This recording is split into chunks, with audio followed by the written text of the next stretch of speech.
this weekend we head to Darlington Raceway, one of my favorite races of the year. That's right, it's Darlington Throwback Weekend, baby, and it is time for some great racing.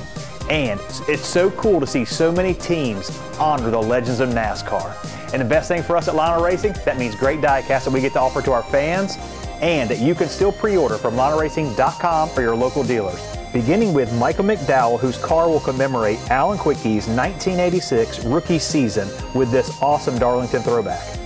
And then we have AJ Allmendinger paying tribute to NASCAR Hall of Famer Terry Labonte with a paint scheme inspired by Labonte's 1986 Piedmont Airlines ride.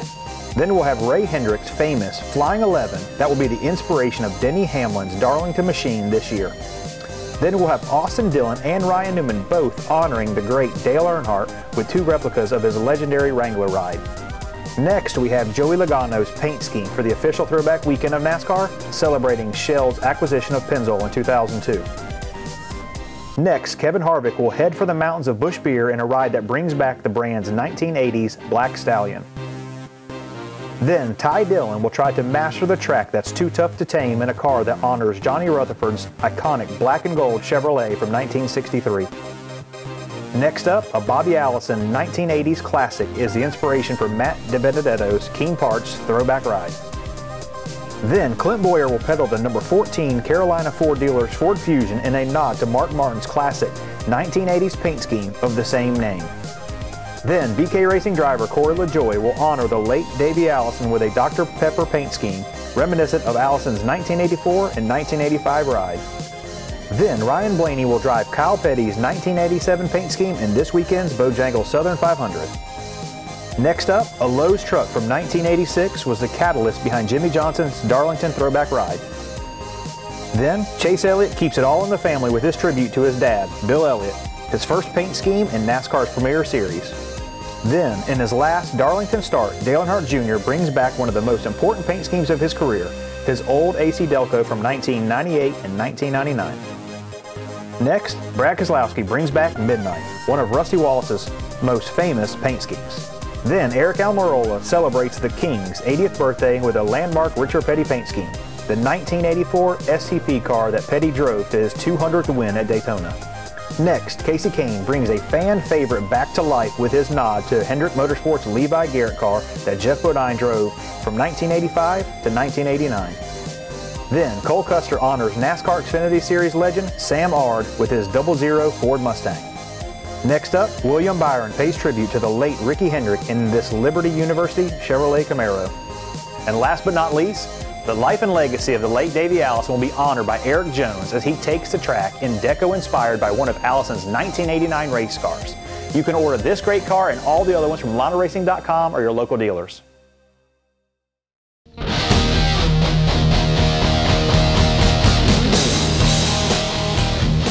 We're here at Richard Childress Racing for a behind-the-scenes look at 2 of this season's coolest NASCAR throwback cars and also the car that inspired them.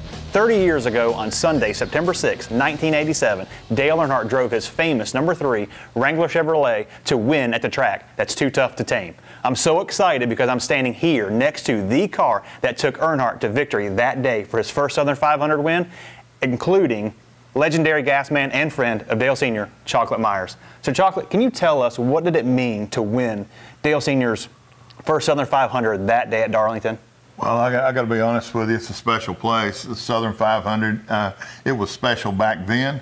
It's special today because of the throwback, but to think about going to my favorite racetrack, Darlington, and going to my favorite race, the Southern 500. A lot of people don't know this about me. My dad was one of the early pioneers. My dad lost his life racing at Darlington in the 1957 Southern 500. So as a kid growing up, wanting to be a race car driver and then finding out that that was not going to happen, but still living a dream, standing in Victory Lane at Darlington was pretty daggone special. I bet. So the Southern 500 was actually the second Darlington race that Earnhardt won in 1987.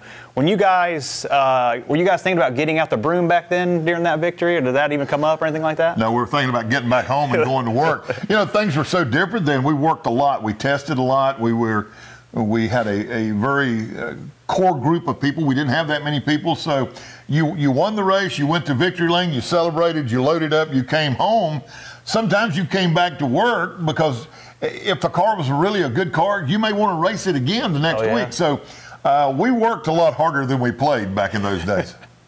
So Dale Earnhardt also had 9 career wins at Darlington Raceway. So what do you think, what made you guys so successful there? I think it's the greats of the sport. And if you go back and look at the record book and the history book, when you got somebody that got it at Darlington, you know, the Cale Yarboroughs, the David Pearsons, the Dale Earnhardts, when they got it, they really were able to do a lot with that. And I think that was one of the things. The greats are the guys that were able to go there and win multiple times. Every once in a while you had a one-off, but most of the guys won a lot.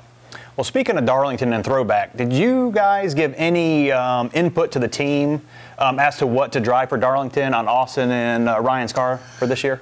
I didn't have any input, but I was very excited when I saw what they were going to do, because anytime we do anything out of this museum, the Richard Childress Racing Museum is very exciting, because I had a part in this, and to be on a team that we're still recognizing, and to be able to go back to Darlington and see that famous blue and yellow Wrangler scheme with another sponsor on it, it's just really, really cool to do that. Yeah, so as someone who's worked for Dale for so long and knew him in the Wrangler scheme and was actually there, what does it mean to you now to see those cars on track?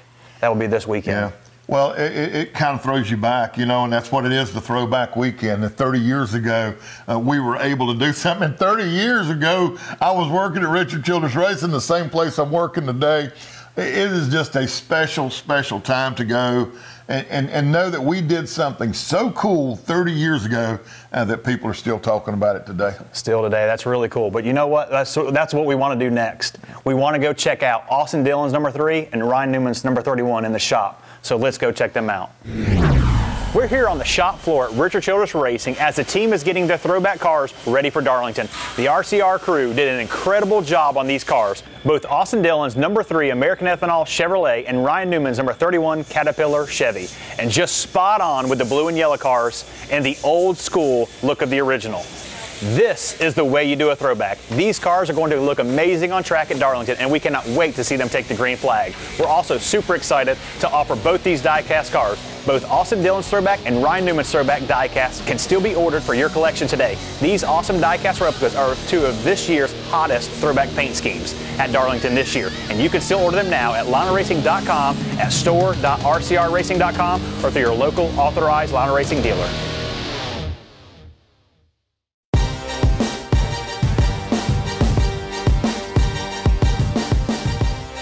On this week's edition of Collector Spotlight, we received tons of great submissions, so many it was hard to choose, but I did find 3 that were really cool that I wanted to share with you.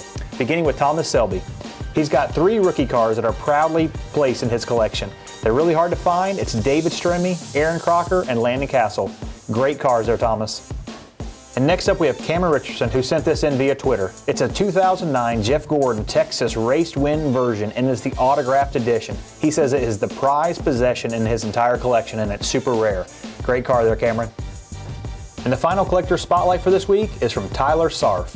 And he's got Dale Jr.'s 2015 Nationwide Stars and Stripes car from Coke 0400. It's a great car. He won that race. Very cool car there, Tyler. And hey gang, if you want your diecast featured on the Collector Spotlight, be sure to send it into us on Facebook, Twitter, Instagram, and be sure to use #TheFix. And tell us why it's your favorite diecast and why you like it so much.